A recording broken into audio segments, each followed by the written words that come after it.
మామ ఈ పద్మావతి అమ్మవారి బ్రహ్మోత్సవాల్లో స్పెషల్ అట్రాక్షన్ గా నిలవాలని చెప్పి టీటీడీ వాళ్ళు ఫ్లవర్ షో అయితే ఏర్పాటు చేశారు. మామ ఇప్పుడు మనం చూస్తున్నది కుంభకర్ణుడు వానరులతో యుద్ధం చేస్తున్న సన్నివేశం. కుంభకర్ణుడు ఆకలి గురించి స్పెషల్ గా చెప్పాల్సిన అవసరమే లేదు, వానరులను అట్లే మింగేస్తున్నాడు. కూరగాయలతో అయితే ఇవి ఫోటోలన్నీ డిజైన్ చేస్తున్నారు. మీరు బాగా అబ్జర్వ్ చేసినట్లయితే కాకరకాయలతో నీల ముసలైతే ఉంది అక్కడ. అలాగే కొద్దిగా పక్కకు చూస్తే నెమల్ని వంకాయలతో అయితే డిజైన్ చేస్తున్నారు. మామ ఈరోజు నేను మీకు తిరుచానూరులో పద్మావతి అమ్మవారి బ్రహ్మోత్సవాలు ఎంత గ్రాండ్గా జరుగుతున్నాయో చూపిస్తాను. తిరుపతి నుంచి తిరుచానూరు వరకు లైట్ల డెకరేషన్ ఎలా ఉందో చూడండి.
మామ తిరుపతి నుంచి 3 కిలోమీటర్ల దూరంలో ఉన్న తిరుచానూరు శ్రీ పద్మావతి అమ్మవారి టెంపుల్ దగ్గరకు అయితే వచ్చాము. మామ పోయిన నెల 28 నుంచి ఈ నెల 6వ తేదీ వరకు శ్రీ పద్మావతి అమ్మవారి కార్తీక బ్రహ్మోత్సవాలు అయితే జరుగుతున్నాయి. మామ ఈ పద్మావతి అమ్మవారి బ్రహ్మోత్సవాల్లో స్పెషల్ అట్రాక్షన్ గా నిలవాలని చెప్పి టీటీడీ వాళ్ళు ఫ్లవర్ షో అయితే ఏర్పాటు చేశారు. ఈ రోజు నేను ఈ వీడియోలో మీకు ఫ్లవర్ షో అయితే చూపించబోతున్నాను. మామ మీరు గాన మన ఛానల్ ని మొదటిసారి చూస్తుంటే సబ్స్క్రైబ్ చేసుకుని వీడియోని లైక్ చేసి మీ ఫ్రెండ్స్ కి షేర్ చేసి నాకైతే సపోర్ట్ చేయండి. మామ ఈ ఫ్లవర్ షో గుడి పక్కన అయితే ఏర్పాటు చేశారు టీటీడీ వాళ్ళు. ఈ ఫ్లవర్ షోలో మనం ఎంటర్ అవ్వగానే మొదటగా మనకు కనిపించేది శ్రీ పద్మావతి అమ్మవారు. పూలతో ఎంతో చక్కగా అయితే డెకరేట్ చేస్తున్నారు మొత్తం గుడి మొత్తం. మనం అమ్మవారిని చూసుకొని లోపలికి రాగానే మనకి లక్క గృహం దహనం నుండి తల్లి కుంతీదేవితో సహా సోదరులను కాపాడుకొని తన భుజంపై మోసుకొస్తున్న భీమసేనుడు విగ్రహం అయితే కనిపిస్తుంది. మామ ఇక్కడ ఈ ఫ్లవర్ షోలో రామాయణం భారతంలోని థీమ్స్ అయితే ఇంప్లిమెంట్ చేస్తున్నారు ఎంతో చక్కగా. ఈ థీమ్స్ మొత్తం నేను ఈ వీడియోలో మీకు ఎక్స్ప్లెయిన్ చేస్తాను. ఇక్కడ ఒక రాక్షసుడిని వరాహ రూపంలో శ్రీ మహావిష్ణువు సంహరించి భూదేవిని అయితే కాపాడుతున్నారు. మామ మీరు నాకు చేయవలసిన సపోర్ట్ అంతా ఈ వీడియోని ఒక లైక్ చేయడం. మీరు ఒక లైక్ చేయడం వల్ల నేను ఇలాంటి మరిన్ని వీడియోస్ అయితే తీయగలుగుతాను. ఇక మన ఛానల్ ని సబ్స్క్రైబ్ చేసుకుని సపోర్ట్ చేశారా అంటే ఇక నాకు తిరిగే ఉండదు. ముందు ఇంకా మంచి కంటెంట్ మంచి వీడియోస్ అయితే మీ ముందుకు వస్తాను. మామ మీరు ఇక్కడ చూడొచ్చు చెట్లతో ఎలా డెకరేట్ చేస్తున్నారు. ఇలాంటి డెకరేషన్ మనం తిరుమలలో శ్రీవారి బ్రహ్మోత్సవాల్లో కూడా చూసాము. మామ ఇప్పుడు మనం చూస్తున్నది కుంభకర్ణుడు వానరులతో యుద్ధం చేస్తున్న సన్నివేశం. కుంభకర్ణుడు ఆకలి గురించి స్పెషల్ గా చెప్పాల్సిన అవసరమే లేదు, వానరులను అట్లే మింగేస్తున్నాడు. మామ ఏ మాటకు ఆ మాట ఈ ఫ్లవర్స్ డెకరేషన్స్ మాత్రం వేరే లెవెల్ ఉన్నాయి. మామ మీరు గానీ తిరుపతి చుట్టుపక్కల ప్రదేశాల నుంచి వీడియో చూస్తున్నట్లయితే ఒక్కసారైనా విజిట్ చేయండి. ఈ ఫ్లవర్ డెకరేషన్ అద్భుతమైన ఒక తని ప్రపంచంలోకి అయితే మిమ్మల్ని ఖచ్చితంగా తీసుకెళ్తుంది. మామ ఇప్పుడు మీరు చూస్తున్నటువంటి సన్నివేశం వాలి సుగ్రీవుల మధ్య జరిగే యుద్ధంలో చెట్టు చాటు నుంచి వాలిని సంహరిస్తున్నటువంటి శ్రీరాముల వారు. మామ మీరు ఇక్కడ చూడొచ్చు ఎన్ని వేల పూలనైతే ఇక్కడ డెకరేషన్ లో వాడున్నారు. స్పెషల్ గా ఇక్కడ గుర్రాలను చూడొచ్చు, పూలతో అయితే నింపేస్తున్నారు. మామ ఇప్పుడు నా వెనుకున్నటువంటి సన్నివేశం మీకు అర్థమైతే కామెంట్ అయితే చేయండి, చూద్దాం ఎంతమంది గెస్ట్ చేస్తారు. మామ ఈ సన్నివేశం ఏంటంటే భూదేవి శ్రీదేవి సమేతంగా స్వామివారు ఆరగించిన లడ్డును ముసలేవ రూపంలో అన్నమయ్యకు అప్పగిస్తున్న పద్మావతి అమ్మవారు.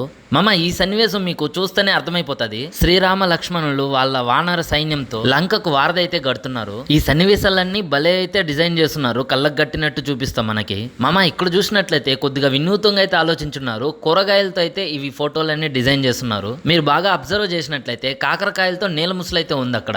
అలాగే కొద్దిగా పక్కకు చూస్తే నెమల్ని వంకాయలతో అయితే డిజైన్ చేస్తున్నారు. అప్పుడే అయిపోయింది అనుకుంటున్నారేమో, ఇంకా చాలానే ఉంది.